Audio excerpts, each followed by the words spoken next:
Hi, Sue's here again, and now it's time to talk about week 3, spring of the female hormonal body clock and the hormonal sequence.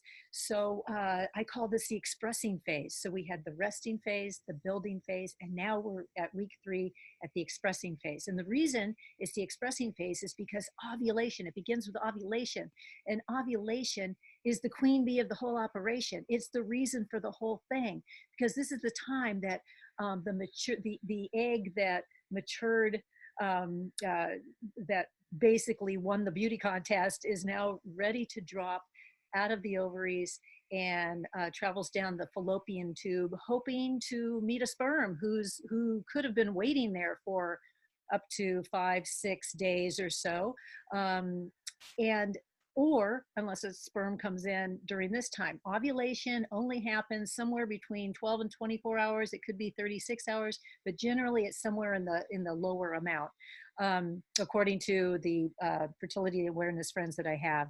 So it's a very short window when conception can happen, when fertilization can happen.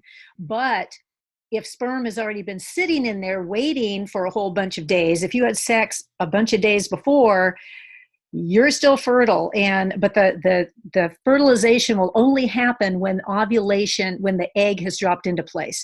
Anyhow, so this is when ovulation happens. This is really just the fullest expression. It's like full moon energy.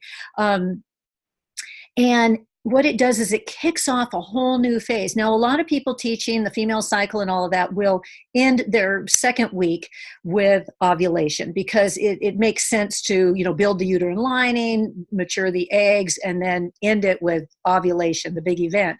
But I don't see it that way, because ovulation kicks off an entire new phase of sort of a waiting period, but waiting period in high, kind of a resting phase in a different way, a resting phase with the hormones up at a high level.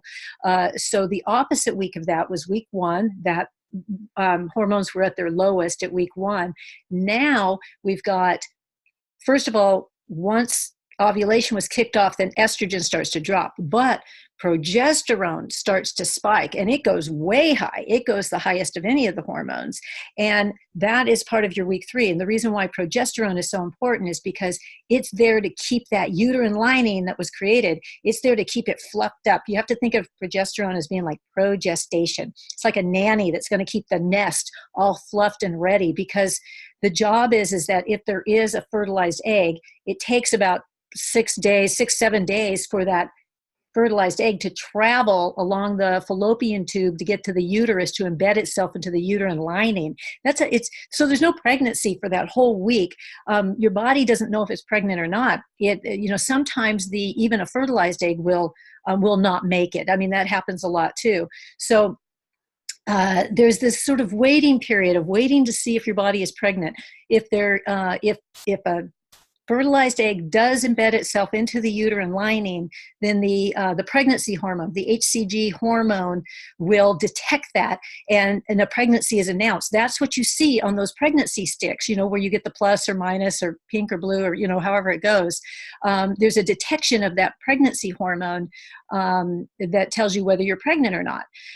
But in that time period, that week 3, that dip that happens that I was talking about with the after when the estrogen drops but the progesterone goes, you'll feel tired after ovulation, because again, ovulation, you have to think of it like the big event, the big party. And what happens when you throw a big party, when you have a big event? You're tired the next day.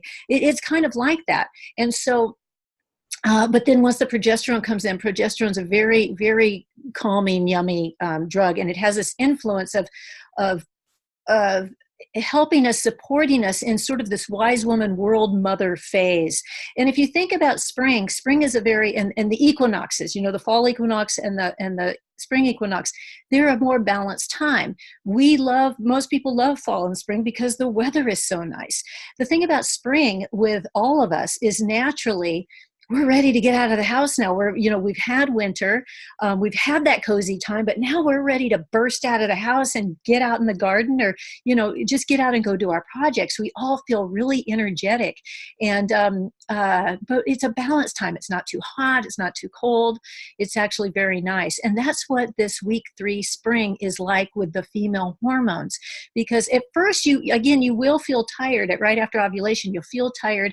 And most times when you're reading about the cycle, you'll read that that's kind of the end. It's sort of like a whole section gets left out of sex education. I think it's really odd. But because see, you have to understand that sex education really only follows the egg's journey. It doesn't honor the woman's journey. It doesn't honor the woman's experience. And that's what 4 Seasons in 4 Weeks does. And that's what we're here to do. We're here to honor the woman's experience so that the woman can relate to what's going on with this amazing stuff in her body. So we're following the woman's journey in this. We're identifying what you're feeling so that you can feel where you're at. So in this week 3, your body doesn't know if it's pregnant until it gets to the end of it. And then there's sort of a time clock thing that happens. Either that pregnancy hormone announces a pregnancy, or the time clock kind of runs out and there's no pregnancy to save. So now there's an indication that the uterine lining has to come down. It has to be broken down. And what that means is that progesterone then has to drop, because progesterone is the thing that was keeping it fluffed up. Okay, so that's the whole week of week 3. But energy-wise, again, you're in this fullest expression sexually. During week 2, when everything was building, when you had that sexual intoxication going on, romance and, just, your best lovemaking skills and all of that. Now that's a little bit more frenzies. It's kind of like a good drunk in a way. This week 3, you're still, feeling sexual, but everything's just more balanced and calm. And we're not used to that. We want everything to be just at this high level craziness, but really just get into enjoying balanced sex and, and enjoying your mate. Last week, week 2 was more like, let's go to the rock concert. Let's go to the music festival. Let's go, let's just go out and get crazy and have a great time.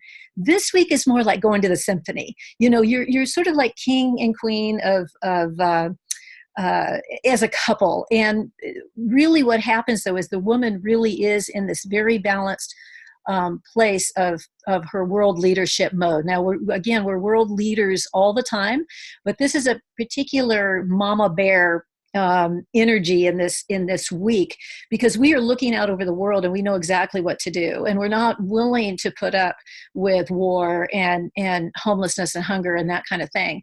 So when we can get better at really tapping into this week and really feeling what that feels like, during especially that second part of week 3, I think women will start stepping into it a whole lot more. And, we're already stepping into it now, but and it helps, it just helps the entire world become balanced. The men then I've just found that the men really love supporting, having the women step into their power more. And because they can just see that it just helps the world be a more balanced place. And that's what we're after. We're not after dominating with one gender or another, or any type of gender getting out there and dominating more. We just want balance and comfort. And spring is a lot of balance and comfort. So that's week 3. And the next one we'll get into is week 4, summer. And we'll hit that summer solstice. We'll address that piece when all of a sudden the uterine lining has to come back down. So I hope that makes sense for you. And we'll see you at the next one.